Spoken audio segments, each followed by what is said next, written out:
अस्सलाम वालेकुम एंड जय हिंद एवरीवन। आज ईद कदीर है, आप लोगों को बहुत बहुत मुबारक हो। हाजिर हूँ मैं आप लोगों के सामने अपने चैनल बिना बटन का रेडियो और एपिसोड नंबर 11 लेकर आदाब मोहब्बत का जो कहानी चल रही है हमारी अदीरा और विवान की बर्थडे पार्टी की। और हमने कल बात की थी कि उन लोगों ने बहुत सारा खाना बनाया था, अदीरा ने सबकी पसंद का। उसमें छोटी फातिमा के पसंद का भी एक खाना बनाया था।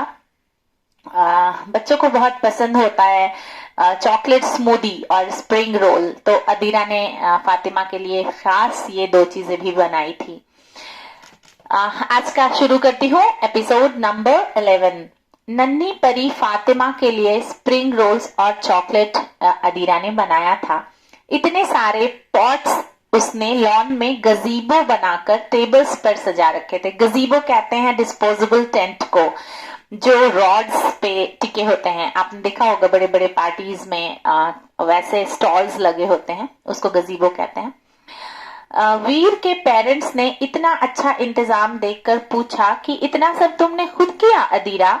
उसने बताया कि उसने नेशनल इंस्टीट्यूट ऑफ डिजाइन से इंटीरियर डिजाइनिंग में इंटीग्रेटेड कोर्स किया है, जिसमें यह सब उसने सीखा था। विवान की जॉब बहुत हेक्टिक होने की वजह से उसे मम्मी डैडी और घर की बाकी रेगुलर जॉब उसने नहीं की और मम्मी डैडी की सारी रिस्पॉन्सिबिलिटीज अदीरा को देखनी पड़ती है, इसलिए उसने रेगुलर जॉब नहीं की। पर विवान को उसका इंटरेस्ट पता है, इसलिए उसने अदीरा के लिए वेबसाइट बनवाकर उसे इंटीरियर्स का बिजनेस शुरू कराने के लिए उसकी एक startup company Adira and interiors के नाम से पिछले साल लॉन्च की थी, जिसमें किसी काम के तहत उसने एक बंगलो के लॉन्स में इस तरह के 2 गजीबो बनवाए थे, जिसे बारिश में खोलकर रखा जा सकता है। वैसे तो आजकल अमेज़न पर फोल्डेबल गजीबो भी मिलते हैं, पर उसमें हम अपनी पसंद के फैब्रिक यूज नहीं कर पाते। क्यों? क्योंकि उस पर फैब्रिक मिलता है, आपको फिर से बनवाना पड़ेगा तो डबल खर्च आ जाएगा। इसलिए अगर हमने ऑर्डर देके बनवाया है तो अलग अलग उसमें फैब्रिक्स हम लगा सकते हैं और ये बनवा सकते हैं 2-3 तरह के फैब्रिक्स। जैसे मैंने घर के सोफे के लिए कवर बनवा रखा है मरून कलर का और ग्रीन कलर का। एक्सचेंज कर दिया करती हूँ, मैं चेंज कर दिया करती हूँ जब मुझे देख देख के एक तरह का लुक बोर होता है या कुछ अच्छा स्पेशल इवेंट होता है, तो एक मैंने रेगुलर के लिए रखा है और एक स्पेशल इवेंट्स के लिए भी रखा है। तो उस तरह से उसने गजीबो बनाया था। इस गजीबो को अदीरा ने हार्डवेयर की शॉप से 125 मिलीमीटर की पाइप्स, शू एल्बो, 3-वे एल्बो की मदद से खड़ा किया और उस पर उसने रेड एंड व्हाइट कलर के सैटिन फैब्रिक और सीक्वेंस के से शेड लगाया था। दिल्ली की ठंड को मात देने के लिए उसने जगह जगह पर कांगड़ी रखी थी और खाना गर्म करने के लिए माइक्रोवेव का भी इंतजाम किया था। उसके हुनर को देखकर उसके माँ बाबा और सास ससुर के साथ साथ सभी खुश हो जाते हैं।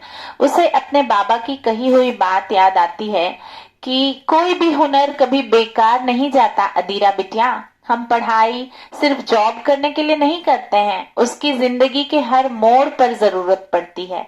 माहिरा यह सब देखकर समझती है कि क्यों भगवान ने विवान से मेरी शादी नहीं कराई। माहिरा एक करियर ओरिएंटेड लड़की थी, वो अदीरा के जैसे घर पर नहीं बैठ सकती थी। फिर विवान से उसका झगड़ा तय था। हो सकता है दोनों की मोहब्बत इसका सॉल्यूशन ढूंढ लेती, पर ये इतना सारा खाना बनाना, इंटीरियर का ध्यान रखना और विवान के मम्मी पापा की सोच को मैच करना उसके बस का नहीं था। भगवान का मन ही मन शुक्र अदा करती माहिरा वीर को देखकर खुश होती है। सारे लोग खाना खाने से पहले क्रिसमस का केक फातिमा के हाथों कटवाते हैं, खाना खाते हैं और रात के 12 बजे अदीरा विवान को सरप्राइज देने के लिए अपने बेडरूम से एक गाना गाती है। वैसे ये मीटर में भले ही ना हो, पर उसके बोल विवान के दिल को छू जाते हैं। उसने स्पीकर ब्लूटूथ से कनेक्ट करके हॉल में डाइनिंग टेबल के नीचे प्लेस कर दिया था, यानी रख दिया था। वो गाना उसकी मोहब्बत भरा विवान के लिए एक तोहफा था, जिसे उसने बहुत दिनों की मेहनत के बाद लिखा था। गाने के बोल कुछ यूं थे, सुनिएगा। सितारों की महफिल में माहताब है। ओ मेरे पिया तू आफताब है, तू आफताब है। रिश्तों के गौहर में तू भी तो हसीन है। गौहर कहते हैं जेवर को, तो जो उसने अपने सारे रिश्तों को अपनी जिंदगी का जेवर समझा था, गहना समझा था, तो वो यहाँ पे गाती है, रिश्तों के गौहर में तू भी तो हसीन है, मोतियों के बीच में तू नायाब है, तू आफताब है। यहाँ पे मोतियों के बीच में नायाब मतलब हीरे के लिए यूज किया गया है कि वो अपने शौहर को, अपने सारे रिश्तों को अगर मोती समझती है तो अपने शौहर को हीरा समझती है। तो यहाँ पे ये एक्सप्लेन की गई है अदीरा की फीलिंग। गुजरेगी साए तेरे मेरी जिंदगानियां। जिंदगानियां यहाँ पे इसलिए लिखा गया है क्योंकि मैंने एक जगह पोएट्री इवेंट में भी ये स्टैंजा गाया था और मैंने वहां पे भी मेंशन किया था कि एक लड़की की जिंदगी, लोग कहते हैं कि हमारे इंडियन कल्चर में जो इंडियन ट्रेडिशनल कल्चर है जिसे हम हिंदू थियोलॉजी कहते हैं, उसमें यह है कि बार बार जन्म होता है। हमारे मुस्लिम मजहब में ये नहीं है कि बार बार जन्म होता है, लेकिन जिंदगानियां यहाँ पे ये मेंशन किया गया है कि जब भी अगर कोई ये सॉन्ग मेरा पढ़े कोई बीवी, तो अगर वो हिंदू मजहब की है तो वो जिंदगानियां कहेगी कि हर जन्म में मुझे ऐसा पति मिले, और अगर वो मुस्लिम धर्म की है तो वो जिंदगानियों से ये इंस्पिरेशन निकालेगी कि एक औरत की जिंदगी के अलग अलग रोल्स होते हैं, हर रोल्स में वही जीवन साथी चाहिए। तो उसके लिए लिखा है, गुजरेगी साए तेरे मेरी जिंदगानियां, हर सुबहार है पर तू लाजवाब है, तू आफताब है, जिससे मेरी जीनत बढ़े तू वो लाल है। लाल कीमती पत्थर, जेमस्टोन को कहते हैं। मुझ पर जो जचे तू वो किम खाब है। किम खाब ब्रॉकेट का कपड़ा होता है जो बनारस सिल्क का बहुत ही एक ट्रेडिशनल फैब्रिक है, तो मैंने बनारस को यहाँ पे एक्सप्लेन किया है इसके जरिए।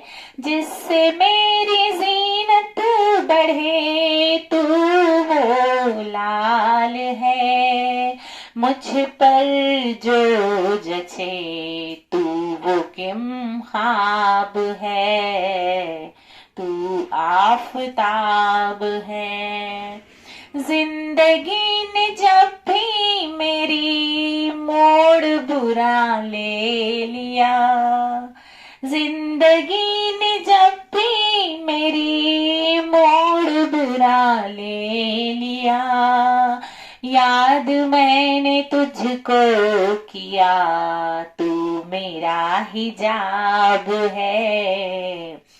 जिंदगी में ने जब भी बुरा मोड़ ले लिया, जब जीवन साथी साथ में चलते हैं और एक दूसरे की जिंदगी में कुछ बुरे मोड़ आते हैं तो दोनों एक दूसरे के लिए हिजाब होते हैं। हिजाब का मतलब यहाँ पे प्रोटेक्शन से है, वो दोनों एक दूसरे को प्रोटेक्ट करते हैं हर तरीके से। हो जाएगा कभी जब सोए तन्हाई तू, हो जाएगा जब सोए तन्हाई तो, याद मुझको कर लेना मैं तेरी रबाब हूँ। इसको एक्सप्लेन करती हूँ कि जब ये अपने शौहर को कह रही होती है, अपने हस्बैंड को, विवान को कह रही होती है अदीरा कि जब कभी तू तन्हाई के डायरेक्शन में चला जाए, जिंदगी तुझे तन्हा कर दे, तो मुझे याद कर लेना, क्योंकि मैं रबाब हूँ। रबाब एक म्यूजिकल इंस्ट्रूमेंट है जो सेंट्रल एशिया में की कंट्रीज में बजाया जाता था। तो हम कहते हैं ना कि जब हम बहुत स्ट्रेस्ड होते हैं तो हमें इंस्ट्रूमेंट प्ले करना चाहिए, वो स्ट्रेस रिलीज करता है। तो वो कह रही है कि मेरे पास आके बातें कर लोगे तो मैं रबाब का काम करूंगी, तुम्हारा स्ट्रेस रिलीज कर दूंगी। क्या जो तूने देखा था, क्या जो तेरे पास है, क्या जो तूने देखा था, क्या जो तेरे पास है, भूलना तू पाएगा, मैं ऐसा ख्वाब हूँ, मैं ऐसा ख्वाब हूँ। यहाँ पे वो एक्सप्लेन करती है कि तुमने क्या देखा था, मतलब उसने पसंद तो माहिरा को किया था और मिला कौन, अदीरा। तो इसको एक्सप्लेन करती है ये कि तू भूल मुझे नहीं पाएगा, मैं इतना खूबसूरत ख्वाब हूँ तेरी जिंदगी का, अगर तू मुझ में एक्सेप्ट करता है अल्लाह की कुदरत को, भगवान की नेमत को, तो तू जानेगा कि मैं ही बहुत खूबसूरत ख्वाब हूँ तेरे लिए, जो उसने लिखा है तेरी जिंदगी के लिए मुझे। तो इसका ये कलाम सुनकर विवान दौड़ा दौड़ा उसे ढूंढता हुआ बेडरूम में पहुंचता है। अदीरा को झट से गले लगाकर कहता है, मेरी अदीरा, किसने तुमसे कह दिया कि मैं तुम्हें भूल जाऊंगा? तुम्हारे जैसी बीवी तो लोग दिन में चिराग लेकर भी ढूंढेंगे तो नहीं पे आएंगे।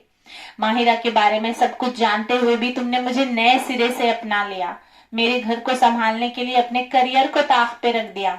मेरे पेरेंट्स के साथ कभी कभी मैं भी एडजस्ट नहीं कर पाता, उनमें उनके साथ तुमने खुद को ऐसे एडजस्ट कर लिया जैसे तुम उन्हें सालों से जानती हो। कोई पागल ही होगा जो इतना सब कुछ करने वाली बीवी को छोड़ने के बारे में सोचे। तुम क्या जानो दिन पर दिन तुम्हारे लिए मेरे दिल में क्या प्यार और कितना प्यार बढ़ता जा रहा है। I love you and I mean it.